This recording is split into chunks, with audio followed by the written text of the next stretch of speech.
জানুয়ারির শুরুতে চায়নার একটা কোম্পানি ডিপসিকের নতুন একটা মডেল বের করলো, যেটা ওপেন এআইয়ের 0.1 মডেলের সাথে পাল্লা দিচ্ছে। সব থেকে বড় কথা, ডিপসিক্স এটা ওপেন সোর্স করে দিয়েছে, মানে যে কেউ ফ্রিতে এটা ব্যবহার করতে পারবে এবং কোডও দেখতে পারবে এবং নিজের মতো চাইলে ইন্টারফেস পর্যন্ত বদলাতে পারবে।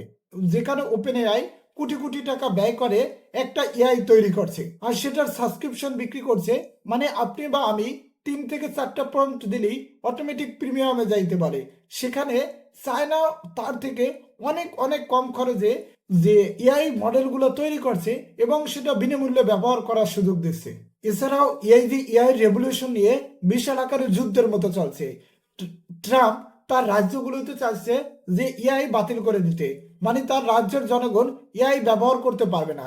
কিন্তু রাজ্যের যারা বড় বড় সংখ্যাগরিষ্ঠ আছে তারা বলতেছে এটা যদি আপনি এইভাবে করেন তাহলে রাজ্যে পুরো আপনার জনপ্রিয়তা বা আপনার প্রতি যে ভালো লাগাটা ছিল সেটা মানুষের উঠে যাবে, কারণ আপনি তাদের দুনিয়া থেকে পিছিয়ে দিচ্ছেন। দেখা যাক পরবর্তীতে ডোনাল্ড ট্রাম্প কি সিদ্ধান্ত নেয়। ডিপসিক, চ্যাট জিপিটি, এদের মধ্যে এই দ্বন্দ্ব সবচাইতে আমাদের জন্য প্রফিটেবল। অনেকের কাছে সেটা নাও মনে হতে পারে। এর বড় একটা কাজ আছে যে একটার থেকে আরেকটা বেটার কিছু বের করছে এবং দামের দিক থেকেও সাশ্রয়ী দিচ্ছে। এই দিকে তো চায় না, সবাইরে ছাড়াই গেছে, মানে তারা সবকিছু বিনামূল্যে দিতে আছে। আবার অপর দিকে ওই ওপেন এআই বা chat GPT, open AI chat GPT, তারা কিন্তু তার থেকেও বেটার কিছু তৈরি করার যুদ্ধে নেমেছে।